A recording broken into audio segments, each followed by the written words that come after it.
Assalamualaikum warahmatullahi wabarakatuh. Waalaikumsalam warahmatullahi wabarakatuh. Selamat siang selamat sejahtera bagi kita semua. Alhamdulillahirabbil alamin wa bihi nasta'in wa ala alihi wa sahbihi ajma'in.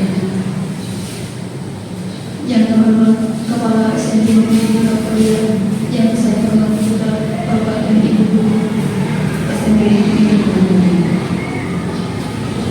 Alhamdulillah, puji syukur marilah kita menjadikan kehadiran Allah Subhanahu wa Ta'ala yang telah memberikan rahmatnya sehingga kita semua dapat berkumpul pada hari ini, Rabu 21 Agustus 2024 dalam acara presentasi aksi nyata menyebarkan pemahaman dan penerapan pengalaman budaya positif oleh Ibu Kristiani SPP.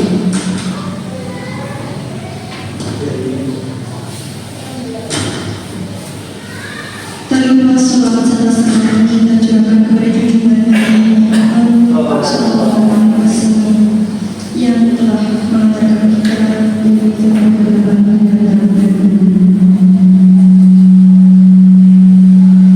Hadirin yang berbahagia, perkenalkan saya akan membaca tuntunan acara sebagai berikut. 1. Pembukaan. 2. Sambutan kepala Sekretariat Kuliah. 3. Pemaparan tentang budaya positif, dan yang terakhir adalah penutup.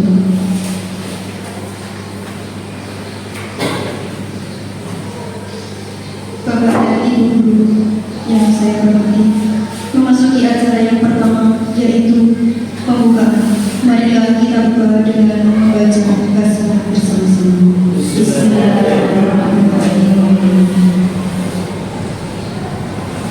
Acara selanjutnya yaitu sambutan Kepala SMP Negeri Kuliah Bapak Supriyanto SPDM. Kepada beliau disilakan.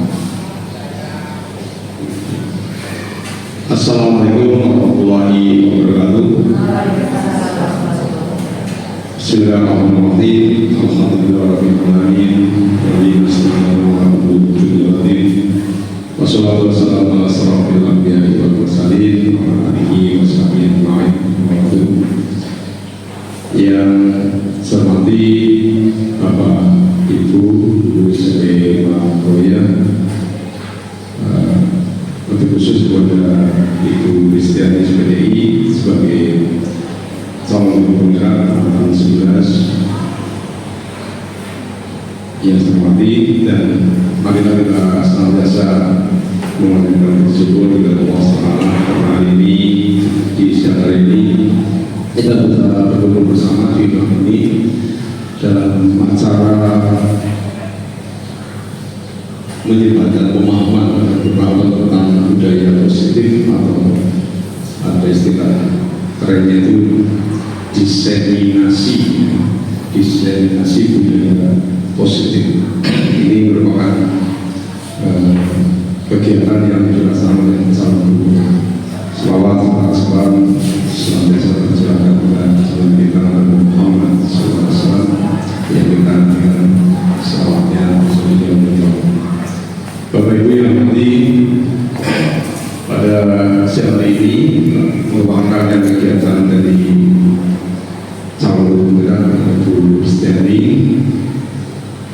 yang sekian kalinya. Yang pertama, saya ucapkan terima kasih kepada Kristiani yang menyiapkan segala kegiatan yang terkait dengan kegiatan pembicara, dan terima kasih juga kepada Bapak Ibu yang berkenan ikut kegiatan ini, karena memang kegiatan ini tidak bisa berjalan sendiri. Kristiani harus kolaborasi dengan Bapak Ibu Guru untuk mendukung kegiatan Bu Kristi sebagai calon guru pembicara. Ini merupakan langkah kegiatan yang sekian kali, yang temanya pada hari ini atau kegiatannya berupa diseminasi budaya positif. Jadi intinya dari calon guru pembicara kita akan menyampaikan informasi bisa menyebarkan ide atau gagasan juga bisa, ini istilahnya di sini makanya ada istilah menyebarkan pemahaman, karena dalam kegiatan ini diharapkan nanti dari Kristi bisa menyampaikan informasi kepada Bapak Ibu semua yang nantinya Bapak Ibu dapat memperoleh informasi, kemudian nanti bisa menerima dan diharapkan nanti bisa memanfaatkan informasi tersebut. Karena yang menjadi tema ini adalah tentang budaya positif. Jadi hal-hal yang dapat dilakukan anak-anak yang sekiranya nanti bisa bermanfaat, ya, terutama pada saat kegiatan pembelajaran di sekolah. Jadi tujuan dari membangun budaya positif ini kan harapannya nanti bisa menumbuhkan karakter anak, ya. Nah, karakter anak yang diharapkan itu nanti jadi ya manusia atau anggota masyarakat yang dapat mencapai kebahagiaan seperti yang percaya pada tujuan dari nasional. Nah, dalam menyertakan budaya positif di sekolah ini yang akan disampaikan secara detail oleh calon guru penggerak ini memang perlu ada kerjasama ya, atau kolaborasi dari beberapa pihak. Tidak bisa calon guru penggerak melaksanakan sendiri, itu tidak bisa, harus kerjasama atau kolaborasi, terutama nanti antara pendidik dan peserta didik itu sendiri. Dan nanti apa yang ada atau yang termaktub pada budaya positif ini, kalau mungkin Bapak Ibu benar-benar itu cukup banyak. Jadi harapannya setelah kegiatan ini itu tidak hanya penyampaian, tapi nanti bisa diimplementasikan, ya. Karena ini penting. Sementara anak kita, ya mungkin kalau Bapak Ibu berhadapan dengan anak, itu kadang kita menjumpai ada perilaku anak yang belum sesuai ya dengan harapan kita, yaitu yang kita perlu luruskan menjadi sebuah karakter anak yang berperilaku yang positif. Dan ini harapan tidak hanya saat di kelas, saat di sekolah, tapi diharapkan menjadi budaya, menjadi kebiasaan yang diterapkan di kehidupan anak sehari. Contohnya misalnya anak pada guru yang bersikap sopan, ya. Misalnya anak keluar kelas, masuk kelas, minta izin, ya, tidak asal istilahnya bahasanya berdas-berdas kan, ya. Akan masuk maksudnya salam dulu dan sebagainya. Termasuk ini misalnya kalau pas istirahat anak nanti karena saking banyaknya ini perlu ada budaya positifnya, yaitu antri. Itu salah satunya. Jadi banyak kalau diurek nanti Kristi cukup banyak apa yang termasuk budaya positif. Salah satunya juga di saya bersalaman dengan Bapak Ibu guru yang di waktu pagi hari pada saat masuk gerbang, itu budaya positif dengan memberi salam, ya, dan sebagainya. Budaya positif yang kita gabungkan itu misalnya membuang sampah pada tempatnya dan sebagainya. Jadi harapan dari penyampaian informasi tentang budaya positif nanti bisa diterapkan baik itu dirinya sendiri atau mungkin orang lain, ya, baik itu nanti di sekolah, bisa juga di rumah, dan itu menjadi karakter anak yang nantinya itu anak melakukan itu bukan karena paksaan, tapi sudah menjadi kebiasaan. Jadi diharapkan nanti kalau itu bisa menyimak atau mengikuti kegiatan diseminasi atau penyebaran budaya positif yang akan disampaikan oleh guru. Gusti. Mohon maaf dari saya nanti tidak bisa mengikuti sampai selesai karena saya ada acara ini sedang ditunggu di halaman sehingga saya yang mengucapkan selamat dan terima kasih nih Bapak Ibu ya atas kesediaan waktunya. Ya memang harus begitu, kalau tidak ya turis tidak bisa jalan ya. Mungkin mengganggu waktunya ya kan tidak tiap hari ya, tidak tiap minggu ya. Sekarang itu memang suatu saat nanti kalau Bapak Ibu gurunya ada yang katut lagi jadi guru tunggal, jadi gambarannya kira-kira ini ada ini gitu ya, terutama yang belum belajar, kalau yang sudah sopo ya menikmati saja mungkin sebagai ini terima ya dengan ikhlas sudah zamannya ya sudah tidak. Jadi ternyata kalau kita berarti ini sebagai langkah awal ya, artinya aktivitas calon guru tunggal diharapkan ya dari ini guru tunggal bisa menggerakkan sekolah yang ada. Ini baru tahap apa sih, masih dalam tahap pendidikan ya, pendidikan karena nanti mestinya ada tahap terakhir selesai kan dinyatakan apa yang lulus ya, kan baru tahap proses ya. Nah, yang paling mudah lagi setelah ini, ya, setelah pendidikan selesai sudah bisa diimplementasikan di sekolah. Nah, kalau guru penggeraknya banyak, semakin bergerak sekolah itu, saya yakin apa ya, mungkin yang selama ini diam-diam saja diajak bergerak. Memang betul, saya amati beberapa sekolah ya, yang sudah guru penggeraknya agak banyak, itu aktivitas sekolah itu semakin banyak. Ya. Mungkin kita diam-diam saja ada guru penggeraknya itu saya dulu ada sekolah yang sampai 1 sekolah 15 guru penggerak, semua akan bergerak semua. Ya. Jadi nanti artinya yang tidak mau bergerak karena sedikit lama-lama itu bergerak ya.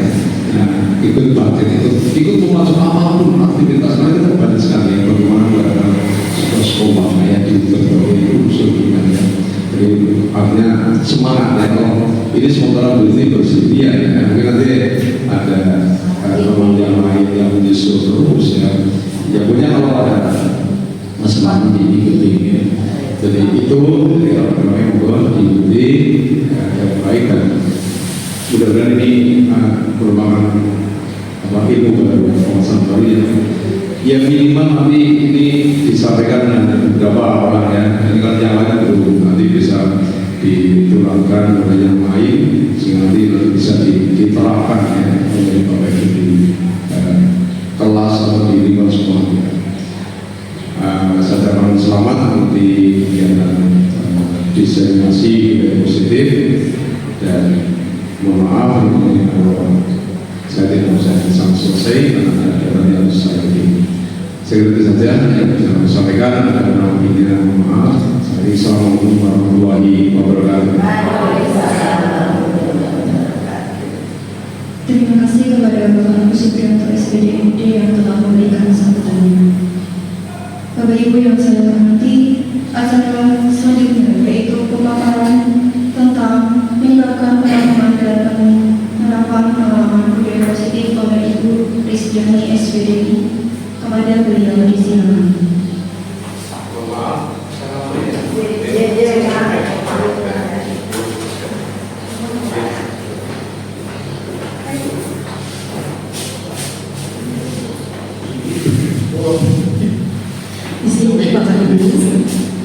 Bismillahirrahmanirrahim. Assalamualaikum warahmatullahi wabarakatuh. Yang terhormat Kepala SMP Negeri Makroya Bapak Agus Supriyanto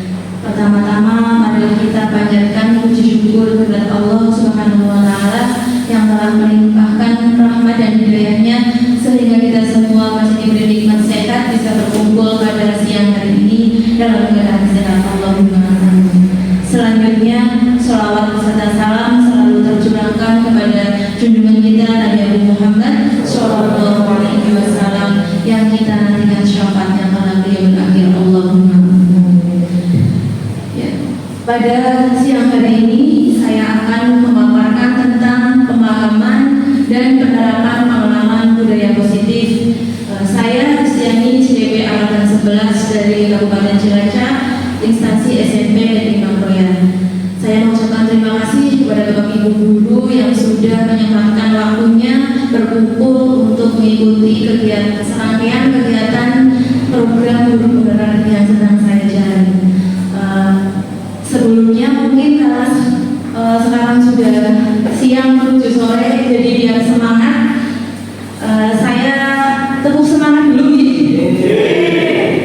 Ya, jadi seperti ini, tepuk semangat, ganda, dinding, duduk, tepuk semangat, aha, ma, aha, na, semangat ya. Ada yang mau memimpin di sini? Pak Billy, silakan pembina pramuka.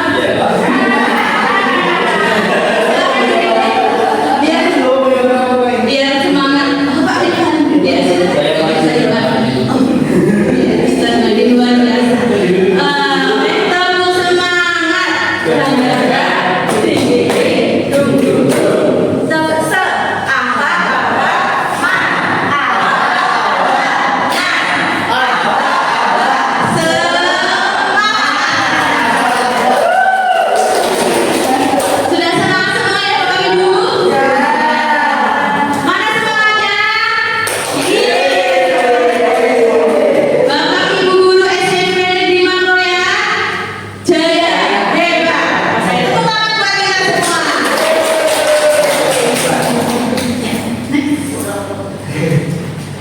Ya, jadi pada kesempatan siang hari ini yang akan dibahas yaitu yang pertama, konsep inti budaya positif meliputi perubahan paradigma belajar, disiplin positif, nilai-nilai kebajikan, kebutuhan dasar manusia, motivasi perilaku manusia, posisi kontrol guru, keyakinan kelas dan segitiga institusi. Ya, pembelajaran dengan paradigma baru. Pembelajaran dengan paradigma baru merupakan pembelajaran yang dirancang berdasarkan prinsip pembelajaran berdiferensiasi sehingga para peserta didik belajar sesuai kebutuhannya berdasarkan tahap perkembangan sesuai dengan teori psikologi modern untuk mewujudkan profil pelajar Pancasila. Ya, mungkin di sini Bapak Ibu ada yang sudah mengetahui apa itu pembelajaran berdiferensiasi? Pembelajaran yang seperti apa ya kira-kira? Iya betul sekali. Iya betul sekali. Pembelajaran berdiferensiasi adalah pembelajaran yang intinya itu adalah perbedaan bahwa semua siswa itu berbeda. Ya, jadi kita memberikan pendidikan kepada anak itu harus melihat kondisi anak karena masing-masing anak itu berbeda. Kemudian dalam profil pelajar Pancasila ada apa saja ya istilahnya ya? Yang pertama, beriman, bertakwa kepada Tuhan Yang Maha Esa dan berakhlak mulia. Sudah pasti kita menginginkan peserta didik yang berakhlak mulia, beriman kepada Tuhan Yang Maha Esa. Betul nggih, Bapak Ibu? Kemudian juga berkebinekaan global, mandiri dan juga memiliki sikap gotong royong.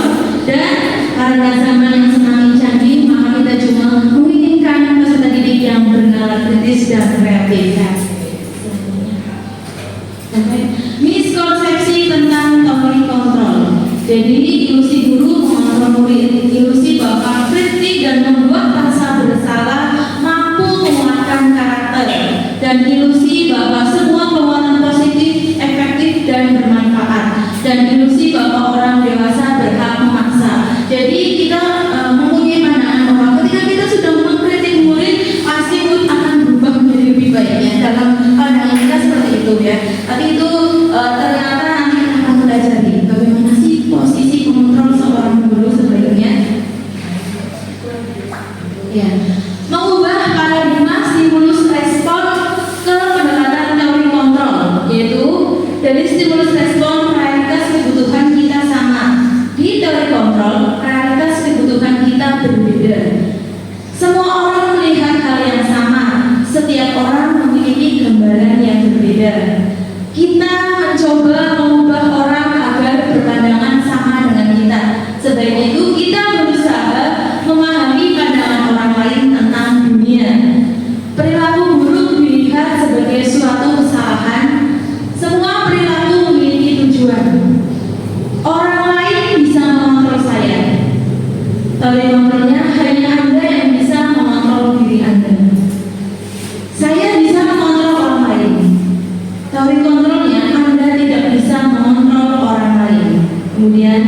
pemaksaan ada pada saat rujukan gagal.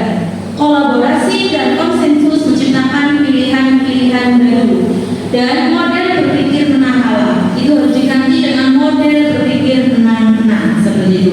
Jadi yang sudah beredar sekarang ini stimulus responnya harus kita ubah ke dalam teori kontrol. Selanjutnya disiplin positif. Ketika mendengar kata disiplin, apa yang kira-kira yang terbesit dalam pikiran kita? Ya, Iya, taat aturan. Ada lagi? Oh ibu, keharusan mungkin. keharusan. Ada lagi? Tanggung jawab. Iya, betul sekali. Apa bu? Tadi tanggung jawab. Iya, betul sekali. Jadi disiplin itu berasal dari kata disiplina. Benar apa gitu ya bahasa Inggrisnya bacanya? Apa? Disiplin ya, yang artinya belajar. Disiplin mengacu pada disiplin diri yang memiliki tanggung jawab terhadap apa yang dilakukannya berdasarkan nilai-nilai yang diyakini. Sedangkan disiplin positif merupakan salah satu cara penerapan disiplin yang bertujuan untuk menumbuhkan kesadaran serta memberdayakan peserta didik tanpa imbalan penghargaan, reward, ancaman atau hukuman. Ya, jadi dalam disiplin itu seringkali kita mengiming-imingi anak. Ya. Misalkan kamu yang rajin belajar nanti bu guru kasih hadiah. Ya. Padahal hal itu nanti akan memacu siswa ketergantungan dengan hadiah. Jadi yang tumbuh dari dalam siswa itu motivasi eksternal, belum dari dalam diri, tapi dari luar karena menginginkan hadiah. Sebagai pendidik, tujuan kita adalah menciptakan peserta didik yang memiliki disiplin diri sehingga mereka berperilaku mengacu kepada nilai-nilai kebajikan universal dan memiliki motivasi intrinsik dalam perubahan perilaku ke arah yang lebih baik. Ya, jadi yang harus kita sekarang kupas adalah biar anak itu memiliki motivasi intrinsik dari internal dari dalam diri, bukan karena dari luar.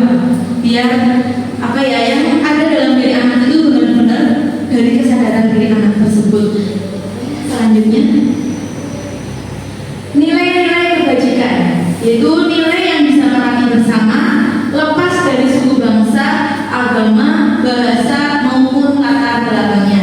Contoh nilai kebajikan yaitu yang ada dalam profil pelajar Pancasila: beriman dan bertakwa kepada Tuhan Yang Maha Esa dan berakhlak mulia, berkebinekaan global, gotong royong, mandiri, kreatif dan bernalar kritis. Kemudian dalam info Privilege program yaitu ada toleransi, rasa hormat, integritas, mandiri, menghargai, antusias, empati, keingintahuan, kreativitas, kerjasama, percaya diri dan komitmen.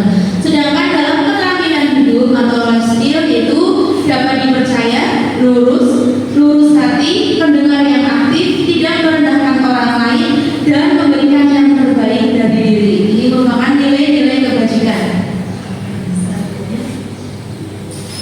Kebutuhan dasar manusia. Kebutuhan dasar manusia adalah segala sesuatu yang kita lakukan untuk mendapatkan apa yang kita inginkan. Seluruh tindakan yang kita lakukan memiliki tujuan tertentu dan semua usaha terbaik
konsekuensi dan restitusi.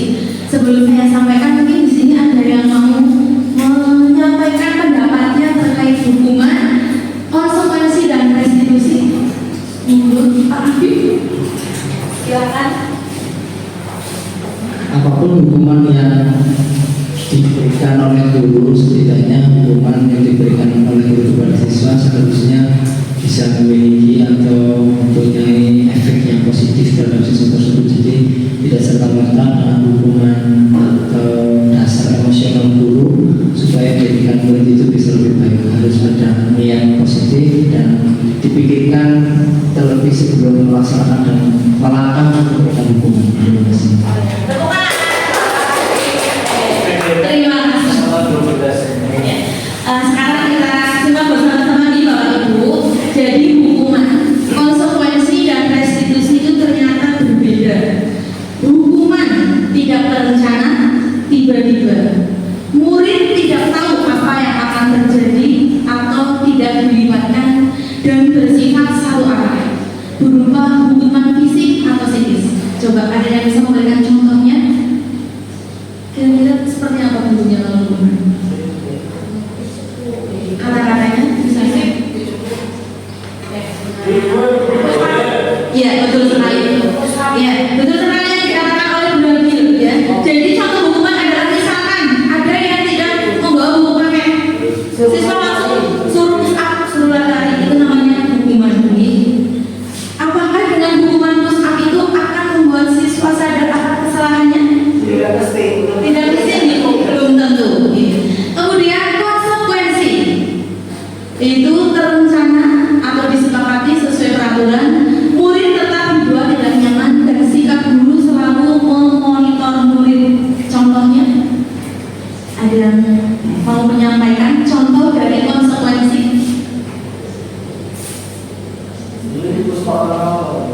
Ya, contohnya apa? Itu kalau konsekuensi itu semua penawaran anak murid dan guru, misalnya kalau tidak membawa buku paket tidak boleh ikut pelajaran, atau dalam contoh kasusnya ketika pelajaran olahraga tidak membawa tas olahraga tidak boleh ikut pelajaran olahraga itu. Oke, terima kasih sudah diberikan aplaus buat kami. Jadi betul, konsekuensi intinya ketika murid tidak piket, ketika murid tidak bawa buku paket, sudah tahu pasti bakal ada sanksinya. Misalkan gak ikut pelajaran, misalkan suruh membersihkan kelas atau suruh piket, itu namanya konsekuensi. Nah, yang ketiga adalah restitusi, yaitu proses menciptakan kondisi bagi murid untuk memperbaiki kesalahan dan proses kolaboratif yang mengajarkan murid untuk mencari solusinya sendiri. Ya, kira-kira dari penjelasan tadi ada yang bisa menyebutkan contoh dari restitusi? Ya, kalau belum ada nanti di belakang akan ada contohnya. Jadi restitusi itu lebih kepada menghargai murid, di mana di situ kita membuat murid itu sadar akan kesalahannya, tapi tidak dengan hukuman dan juga tidak dengan sanksi. Selanjutnya, ya memang susah. Itu tugas kita sebagai guru. Hukuman, konsekuensi dan restitusi. Di sini ada identitas gagal dan identitas sukses. Hukuman, murid atau anak belajar menyembunyikan kesalahan, mencoba mengontrol anak dengan penguatan negatif, membayar impas kesalahan. Dampak pada murid marah, merasa bersalah, rendah diri, mengasingkan diri. Tiba-tiba tidak diharapkan atau sangat melukai. Dan hukuman itu dibuat oleh guru. Kemudian menyakitkan. Guru menjalani konsekuensi dengan menyalahkan, mengkritik, menyindir dan merendahkan. Kemudian identitas sukses itu ada konsekuensi dan restitusi.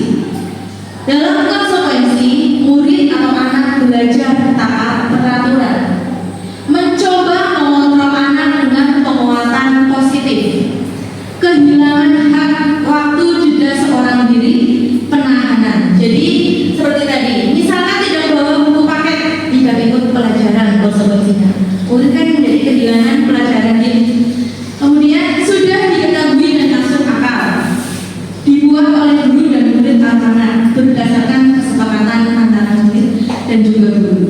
Membantu guru menyatakan peraturan, melakukan peringatan dan menerapkan konsekuensi.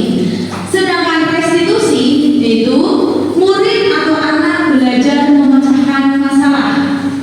Anak paham bahwa dirinya sendiri yang pegang kendali kontrol. Murid atau anak tidak kehilangan waktu, namun bersemangat untuk memperbaiki diri, berupa undangan untuk mengadakan restitusi dan dibuat oleh murid atau anak. Serta di sini akan menguatkan dan guru akan menyebutkan keyakinan kelas, membimbing kerangka acuan berpikir restitusi murid atau anak. Jadi dari ketiga itu yang paling baik adalah yang mana nih Bapak Ibu? Restitusi. Mari kita belajar bersama nih menerapkan restitusi ketika kita menjalani kegiatan sehari-hari dengan peserta didik di sekolah. Mulai belajar, berarti kita harus menerapkan restitusi karena ternyata restitusi itu lebih memuaskan anak dan lebih akan menjadikan anak sadar akan kesalahannya. Oke, selanjutnya. Nah, selanjutnya yaitu 5 posisi kontrol guru. Jadi guru di sini bisa sebagai penghukum posisinya, pembuat merasa bersalah, teman, pemantau, dan manajer. Nah, dari 5 itu nanti akan kita simak satu-satu. Kira-kira yang harus kita lakukan yang terbaik sebagai guru itu posisi yang mana? Oke, selanjutnya ya. Contoh penerapan 5 posisi kontrol guru. Dalam kasus siswa tidak memakai atribut lengkap saat upacara bendera. Ada siswa memakai topi saat upacara bendera. Posisi kontrol sebagai penghukum yaitu siswa diminta untuk hormat pada bendera selama 1 jam. Itu posisi sebagai penghukum. Jadi siswa nggak bawa topi, nggak bawa dasi, siswa harus hormat pada bendera selama 1 jam. Itu guru sebagai penghukum.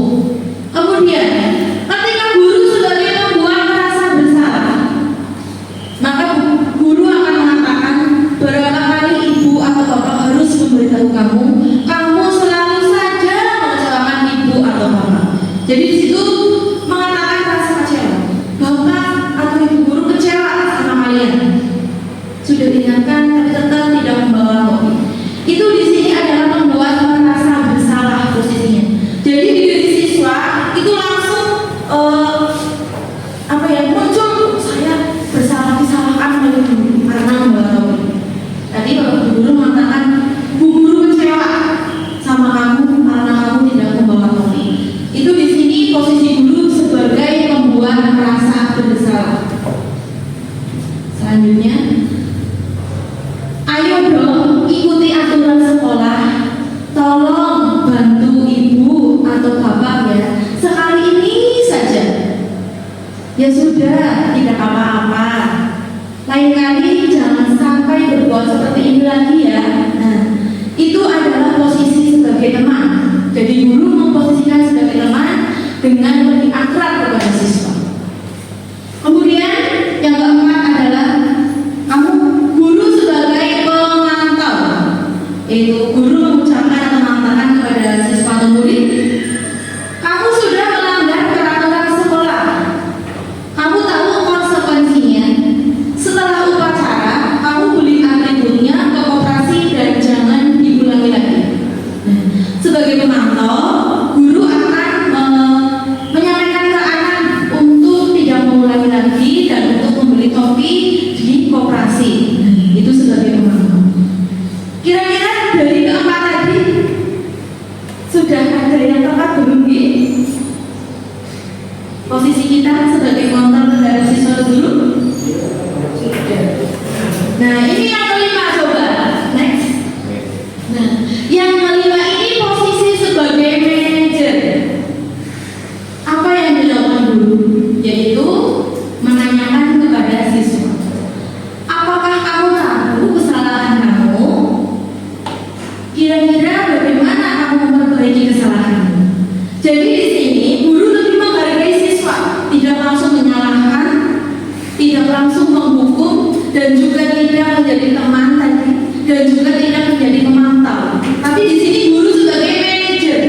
Jadi tidak langsung menyudutkan siswa, tapi di sini guru itu lebih menanyakan kepada siswa, ya. Karena dengan ini nantinya siswa atau anak itu akan tersadar dengan sendirinya. Jadi ketika anak berbuat salah, jangan kita langsung sodorkan dengan yang hal-hal negatif, ya. Jadi kita lebih posisikan kita sebagai seorang manajer, yaitu menanyakan kepada anak tersebut, apakah kamu tahu kesalahanmu? Nah, dengan kita bertanya, otomatis anak menjadi mikir, oh iya, saya salah, aku tidak membawa kopi. Nah, dari situ kemudian kira-kira bagaimana kamu memperbaiki kesalahanmu? Nah, ditanyakan, anak akan menjawab, akan seperti ini dan seperti itu. Jadi bukan dari guru. Kalau tadi memantau, guru itu menyampaikan seperti itu. Nah, ketika menjadi teman itu sangat akrab sekali ini. Nah, itu juga tidak baik. Ini kurang pas sebagai guru. Kemudian tadi sebagai pemukul juga, ya. Jadi otomatis kayak kalau nggak bawa kopi langsung dihukum. Nah, itu negatif langsung. Kemudian sebagai pembuat merasa bersalah juga akan menunjukkan siswa. Siswa tidak akan menjadi langsung sadar, cuma merasa menjadi saya disalahkan, saya salah kayak gitu saja, tapi tidak sadar akan memperbaikinya. Jadi di sini posisi yang paling tepat, posisi kontrol yang paling tepat sebagai guru adalah di posisi manajer. Nanti kita sedikit mulai terapkan di Bapak Ibu di sekolah, menerapkan posisi guru sebagai manajer. Oke, next selanjutnya. Nah, ini posisi kontrol apakah aku? Saya kecewa sekali dengan kamu. Coba. Sebagai apa ya? Posisi kontrolnya? Pembuat bersalah. Ya. Membuat merasa bersalah. Kita buka jawabannya. Iya, betul sekali. Tepuk tangan untuk kita semua. Dan ini masih fokus nih Bapak Ibu. Selanjutnya, kamu tidak pernah benar melakukannya. Dari bagian sini, kira-kira posisi apa? Seperti posisi aku?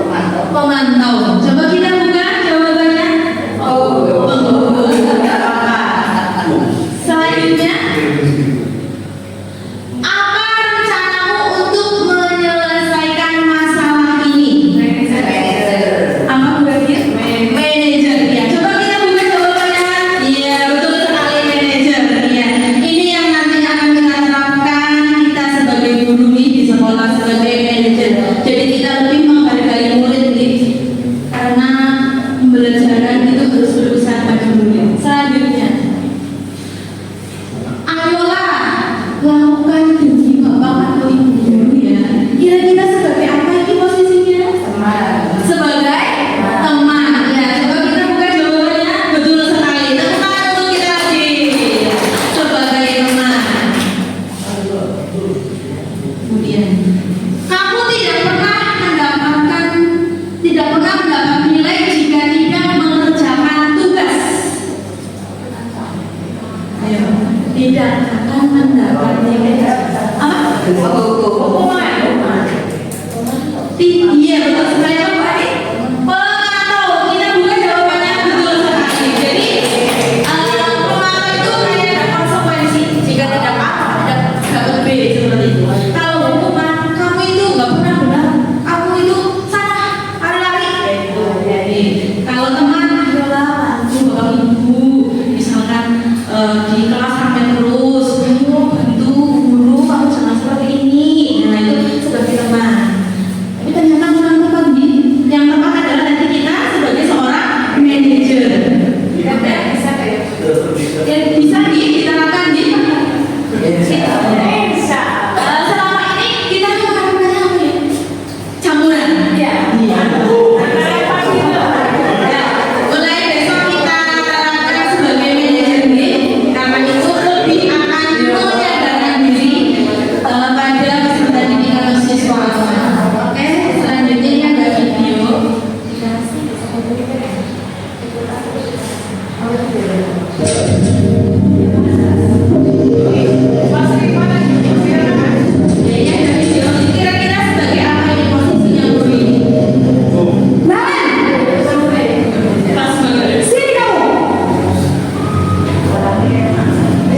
Ibu.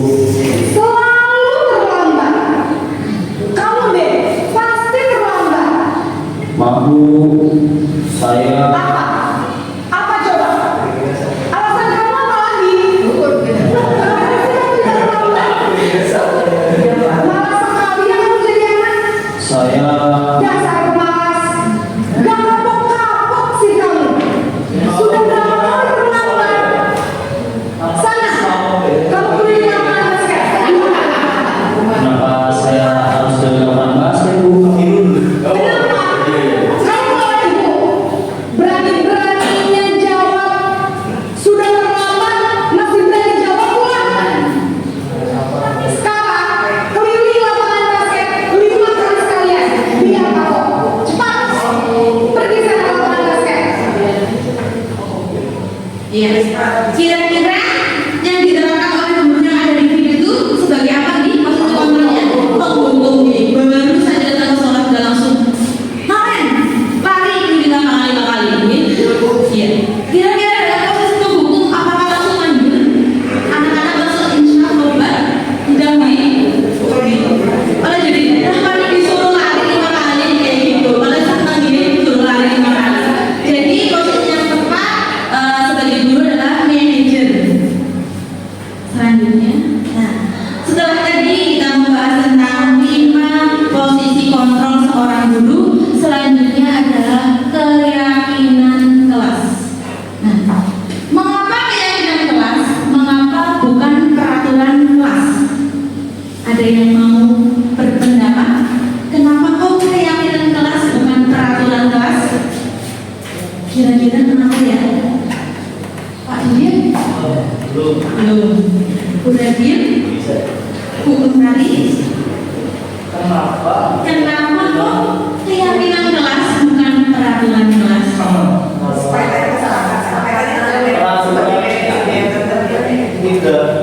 Silakan.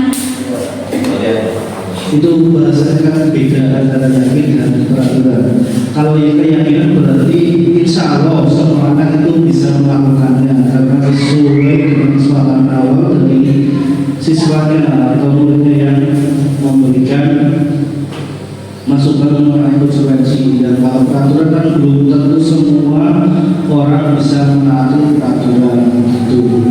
Iya, terima kasih sudah berpendapatnya.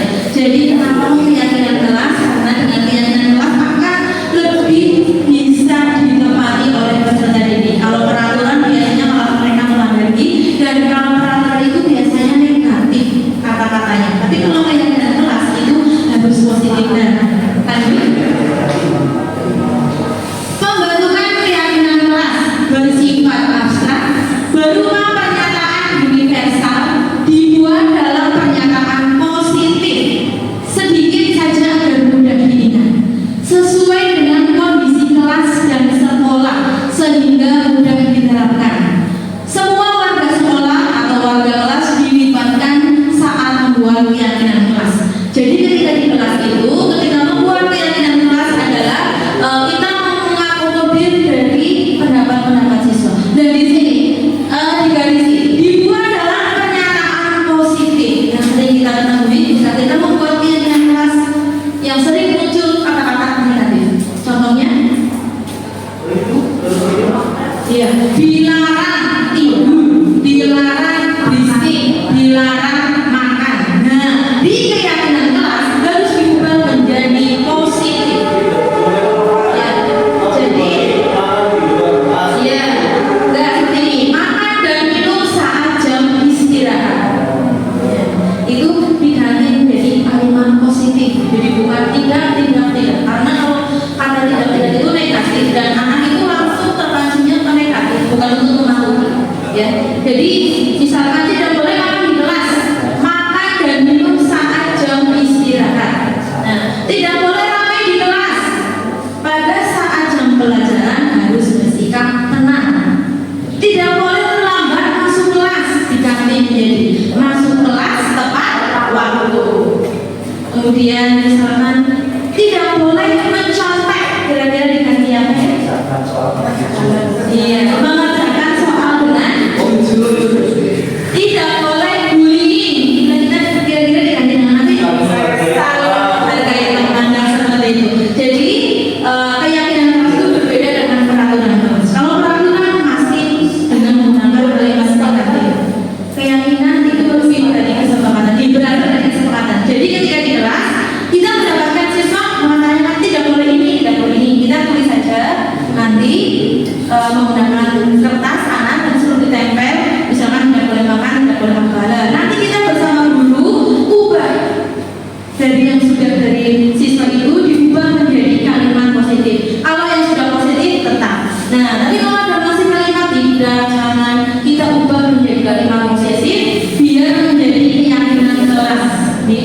Karena dengan kalimat positif itu otomatis yang ada dalam pikiran anak, yang ada dalam diri anak itu adalah hal-hal yang positif. Masuk kelas tepat waktu, keyakinan kelasnya masuk kelas tepat waktu. Oh, berarti saya harus masuk kelas tepat waktu.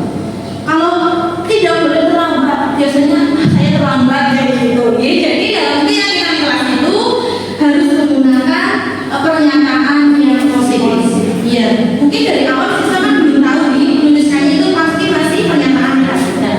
Nanti kita bermusyawarah ya bersama anak-anak melalui kesepakatan kelas, kemudian akhirnya terbentuklah keyakinan kelas.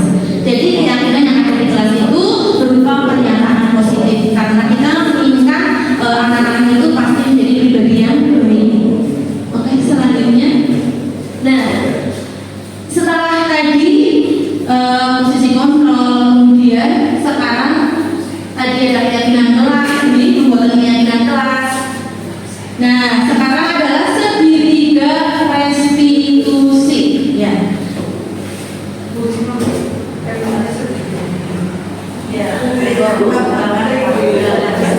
Segitiga restitusi yaitu suatu proses dialog yang dijalankan oleh guru agar dapat menghasilkan murid yang mandiri dan bertanggung jawab. Jadi ketika ada masalah-masalah dengan siswa, itu kita bisa menggunakan segitiga restitusi.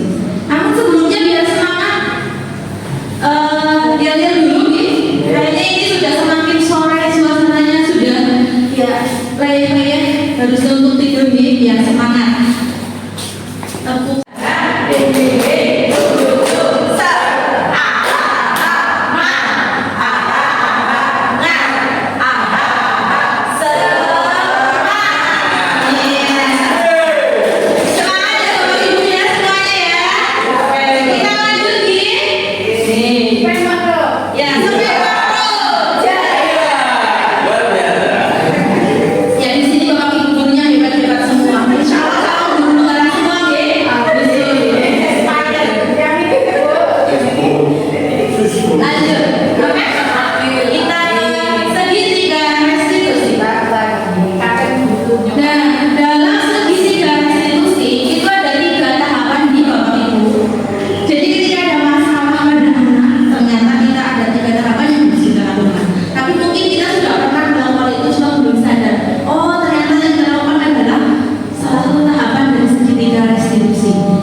ditanya alasannya dulu kenapa.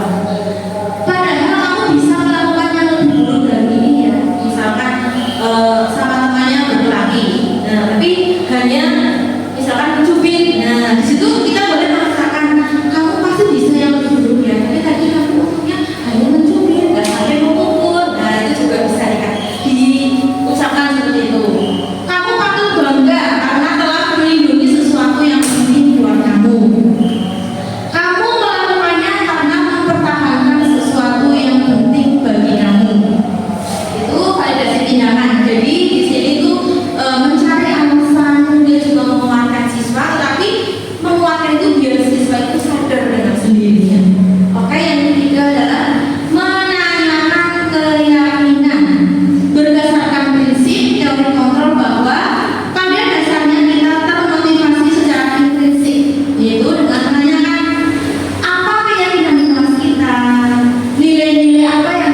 Jadi yang pertama menstabilkan identitas biar anak itu dirinya itu tidak boleh distabilkan dulu, kan tadi habis melambat, habis bersalah, habis marah-marah, distabilkan dulu. Iya, memang manusia jangan sempurna, guru juga kadang berbuat salah. Kemudian ditanya, kira-kira kenapa kamu melakukan itu?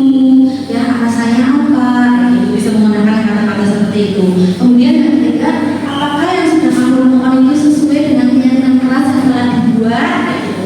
Misalkan belum, nah kalau belum, kira-kira apa yang harus dilakukan? Cara sepertinya bersama-sama. Gitu. Jadi di sini kita lebih menghargai muridnya, biar sadar. Jadi jangan langsung menghukum murid, ya misalkan di situ langsung. Nah, tapi dipanggil dulu ke ruangan, kemudian distabilkan identitasnya, divalidasi tindakannya yang salah. Kemudian yang ketiga, pembuatan keyakinan kelas sesuai tidak dengan keyakinan yang sudah dibuat. Oke, selanjutnya, nah ini kemarin saya mencoba menerapkan. Ini penerapannya adalah siswa yang sering terlambat ke sekolah. Oke, bisa diputar videonya sedikit. Ilhas, tadi ibu mendengar laporan dari guru primer. Katanya kamu sering datang terlambat ya? Ya Bu, Menurut kamu sudah 5 kali Bu. sudah 5 kali. Sering terlambat itu suatu kesalahan bukan ya? Iya Bu. Baik, Ilhas, berbuat kesalahan itu manusiawi. Ya, pasti.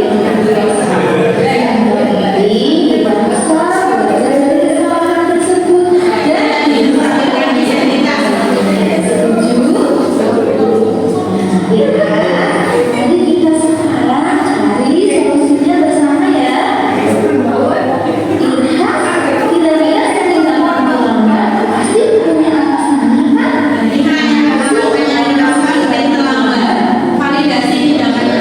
Datang Bu sampai kemarin sampai jadi kurang tidur. Kamu tahu penyakit kelas sampai kelas apa hari Nah, ini yang ketiga menanyakan keyakinan kelas. Kalau terlambat datang sekolah sesuai dengan keyakinan kelas kita tidak? Tidak Bu. Menurut kamu keyakinan kelas apa itu tidak melanggar? Disiplin Bu. Menurut kamu disiplin itu penting tidak untuk kamu? Penting. Penting. Betul. Menghargai waktu itu penting dan sangat bermanfaat untuk kita. Seperti kita bisa menghargai orang-orang yang ada di sekitar kita. Setelah kita menjadi tidak menumpuk dan kita juga bisa melatih rasa kepedulian. Iya Bu, saya bisa karena sering terlambat. Iya, Ilhas, sikap yang sangat baik. Sudah meminta maaf. Nah, menurut Ilhas, apa yang akan Ilhas lakukan agar Ilhas tidak datang terlambat lagi ke sekolah? Saya akan tetap berbeda nanti.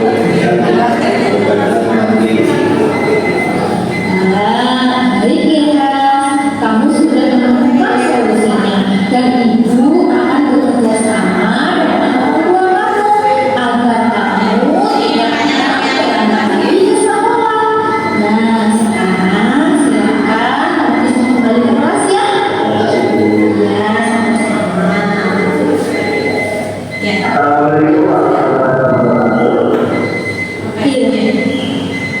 Tadi ya contoh penerapan segitiga restitusi dari mulai menstabilkan identitas, kemudian validasi tindakan yang salah dan yang juga menanyakan keyakinan kelas. Kira-kira selama ini Bapak Ibu sudah pernah melakukan tahapan itu? Belum satu pun? Atau mungkin ada sudah salah satunya? Ya, yang besok mulai ini bareng-bareng menerapkan segitiga restitusi jika mengalami permasalahan seperti itu. Jadi anak dipanggil terlebih dahulu biar kita menghargai anak-anak seperti itu. Oke? Dipanggil terlebih dahulu, kita stabilkan identitasnya, kita validasi tindakannya yang salah dan kita tanyakan keyakinan kelasnya. Ya, penutup dari saya nih. Jadi, tapi sebelum saya tutup mungkin ada yang mau menyimpulkan sedikit saja. Ya, tentang tadi posisi kontrol guru, keyakinan kelas, segitiga restitusi, motivasi perilaku manusia, kemudian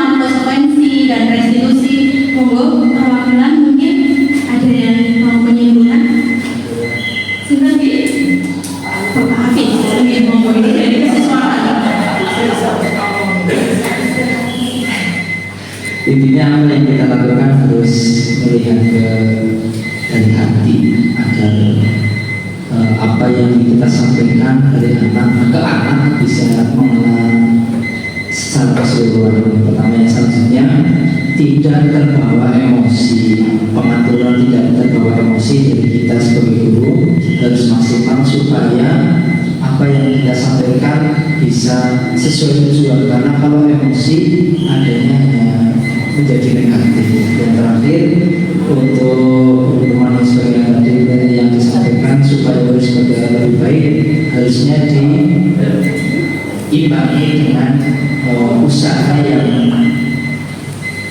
konsisten dari kita para pendidik supaya mempunyai niat supaya mencerdaskan kehidupan bangsa dengan selalu mengontrol keadaan siswa di lapangan. Terima kasih. Berikan tepuk tangan. Terima kasih sudah menyimpulkan pemaparan pada hari ini dari saya. Ini betul sekali. Tadi Pak Kapit menyimpulkan bahwa ketika kita akan menangani masalah harus dari hati, kita jangan langsung menghakimi anak, tetapi harus tahu posisi kita, kemudian kita terapkan kepada anak biar anak itu sadar dengan sendirinya dari hati, sadar bukan karena hukuman yang menakutkan, bukan juga karena imbalan yang menyenangkan ketika akan berbuat, tapi anak itu melakukan suatu kebaikan berasal dari diri sendiri dan tersadar oleh dirinya sendiri, bukan karena orang lain dan bukan karena paksaan. Jadi kita sebagai guru harus bisa menempatkan posisi kita yang terbaik, ya tadi posisi kontrol kita sebagai manajer, dan jika ada masalah gunakan sertifikat resolusi. Mari belajar bersama-sama nih Bapak Ibu. Dan penutup dari saya, dalam penerapan program disiplin positif, hendaknya guru memiliki standar kepribadian profesional dan sosial yang baik, di mana guru mampu merefleksi dirinya dalam posisi kontrol saat ini. Bagaimana perjalanan dirinya sebagai among atau manajer yang menuntun murid-muridnya menjadi insan yang mandiri, merdeka, dan bertanggung jawab sesuai dengan standar nasional pendidikan. Karena menurut Yada Dewan Toro, guru pendidikan itu yang menuntun, bukan menuntut. Jadi guru di sini sebagai fasilitator, sebagai manajer, ya, jadi pembelajaran yang berpusat pada peserta didik. Kita mencoba memahami peserta didik. Jadi intinya kita juga harus mempunyai kompetensi dan kita nanti bisa menerapkan kepada siswa apa yang terbaik buat siswa. Kita harus lebih memahami siswa ini. Demikian tadi yang sudah saya sampaikan tentang disiplin positif. Semoga apa yang sudah saya sampaikan bisa nantinya diterapkan oleh kita semua, khususnya di sekolah kita, di SMP dan di Makoya, dan pada umumnya di lingkungan sekitar kita. Semoga dapat bermanfaat dan semangat untuk kita semua nih Bapak Ibu Guru. Terima kasih sudah menyempatkan waktunya sampai sore ini untuk belajar bersama tentang budaya positif yang nantinya insya Allah sangat bermanfaat. Demikian dari saya dan mohon maaf. Terima kasih. Wassalamualaikum warahmatullahi wabarakatuh. Kepada pembawa acara dipersilakan.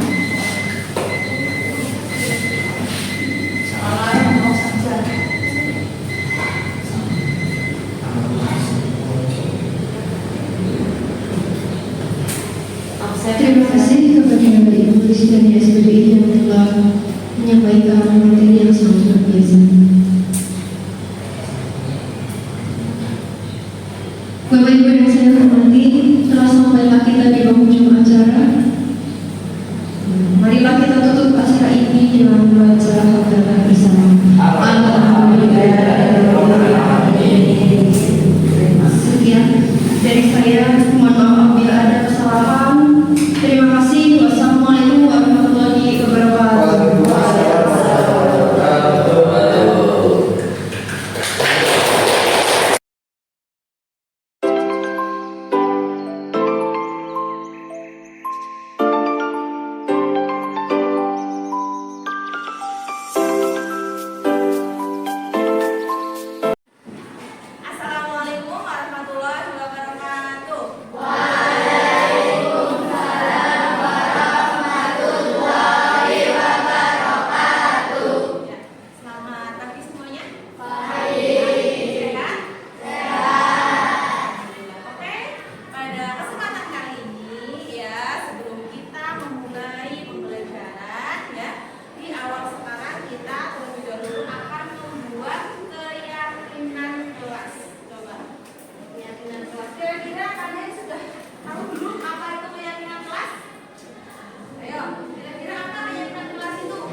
biar nantinya apa yang kita lakukan itu sesuai dengan kesepakatan kita atau keyakinan kelas kita yang sudah menjadi keyakinan kelas kita.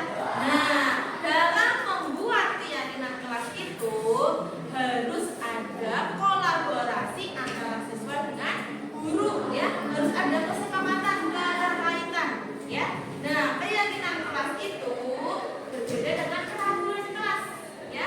Kalau keyakinan itu diyakini dalam hati kalian masing-masing, sehingga nantinya kalian bisa melaksanakan keyakinan kelas itu dengan kesadaran, dengan rasa tanggung jawab, ya.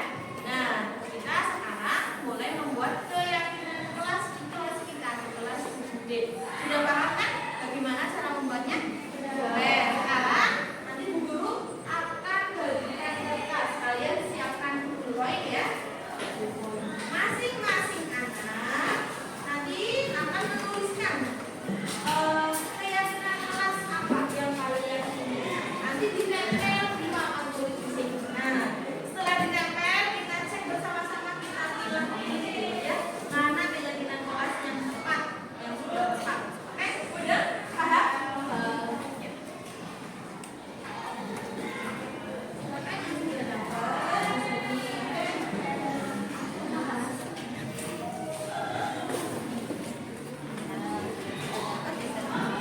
Tulis ya, kemudian langsung ditempel.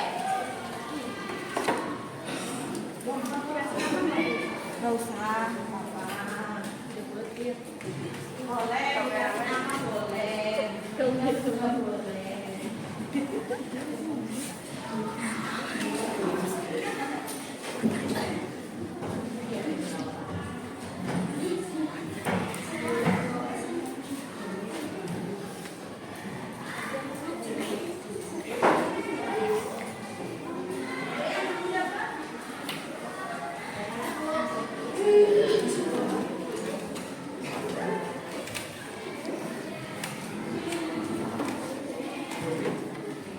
Coba apa menurut kalian keyakinan kelasnya?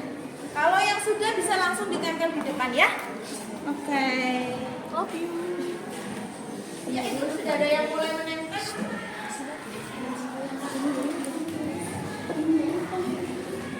Ya, ditempel.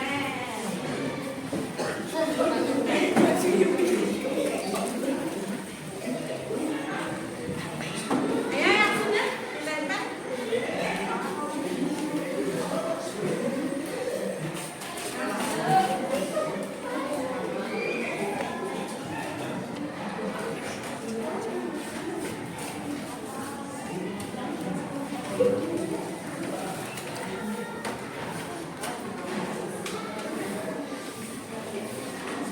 Ini udah banyak yang nempel ini ya, yang lain. Ayo, satu saja.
istirahat. Iya ini udah masuk yang tadi. Makan saat jam istirahat. Ya ini. Udah sama ini berarti. Nah ini aja. Harus membawa buku sesuai jadwal. Setuju? Ini sudah positif ya? Ya ini Bu Guru kumpulkan yang sudah positif. Nah. Kemudian ini juga udah positif.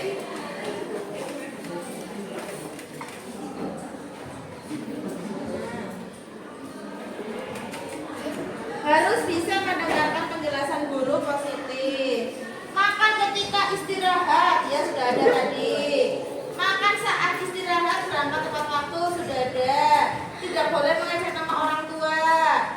Negatif ya? Negatif kita ganti namanya. Tidak boleh makan di kelas. Negatif. Berangkat tepat waktu sudah ada ya. Tidak boleh makan di kelas. Ini negatif. Tidak membawa HP ke sekolah. Ini negatif. Mau membuang sampah pada tempat sampah. Positif ya? Nah, tidak boleh keluar kelas tanpa izin. Ini masih negatif. Nanti kita ganti. Tidak berisik. Masih negatif. Selalu mematuhi aturan dari guru dan menghormati guru. Ya ini. Sudah positif ya? Ya. Izin ketika keluar kelas. Positif ya? Ya. Mendengarkan penjelasan guru dan tidak berisik sudah ada tadi. Harus menaati tata tertib dan mengakomodasi dengan benar. Sudah ya tadi ya? Nah, ini kan masih sudah ya. Nah, ini nanti kita akan diubah menjadi kalimat positif. Perlu cari yang belum ada di sini. Ya.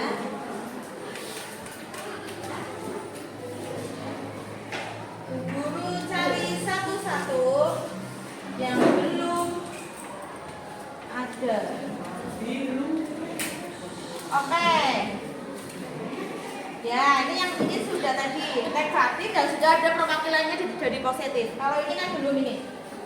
Tidak boleh mengejek nama orang tua. Itu kan kata-katanya masih negatif. Kira-kira dibuat menjadi positif jadi apa kata-katanya? Biar sama aja negatif. Ayo, tidak boleh mengejek. Berarti diubah menjadi kalimat positif apa? Saling iya, saling menghargai dan saling menyayangi. Silakan ditulis Mbak. Setuju itu? Jadi kita boleh satu ditempel. Ya, saling menghargai dan menyayangi. Kemudian tidak berisik saat belajar. Ini masih negatif. Dibuat menjadi kalimat positif. Contohnya apa? Iya, tenang saat pelajaran. Ditulis. Siapa yang tulis? Ya nih, tenang saat pelajaran. Kemudian tidak membawa HP ke sekolah. Ini masih negatif ya? Ya, diganti positif apa? Menaati peraturan sekolah. Ya, menaati peraturan sekolah. Ya. Tadi udah ada ya, menaati peraturan sekolah sudah ada belum? Belum ya? Tanda tertib kelas? Ya, belum ditambah tulis menaati peraturan sekolah. Ya ini. Ini ambil.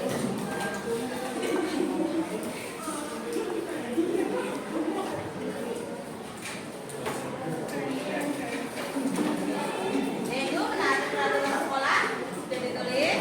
Jadi yang namanya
Ya, lanjut.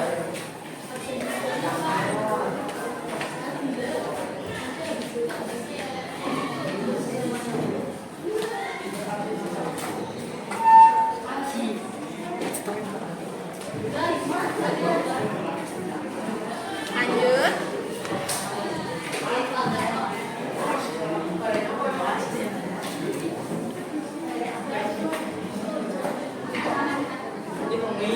Lanjut. Belakangnya selanjutnya lanjut.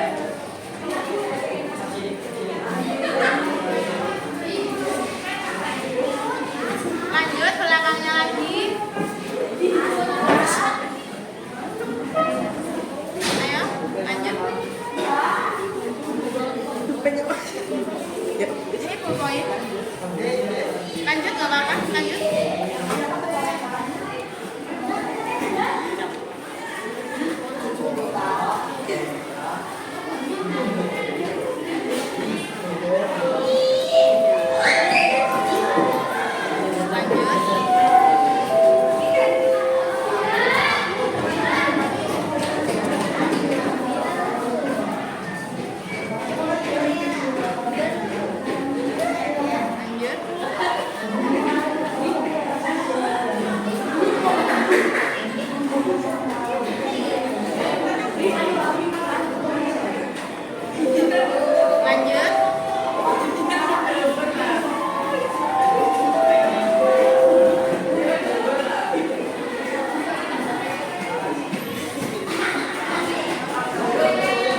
Ya, oke, sekarang semuanya sudah tanda tangan, duduk ya, duduk yang rapi.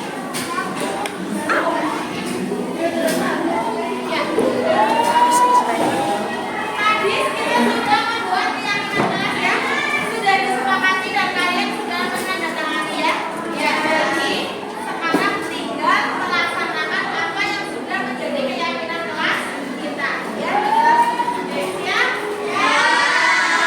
Dan demikian dari buku ya, kita harus bisa menjalankan kegiatan kelas yang kita buat. Terima kasih. Sekian dari buku. Wassalamualaikum warahmatullahi wabarakatuh. Waalaikumsalam warahmatullahi wabarakatuh.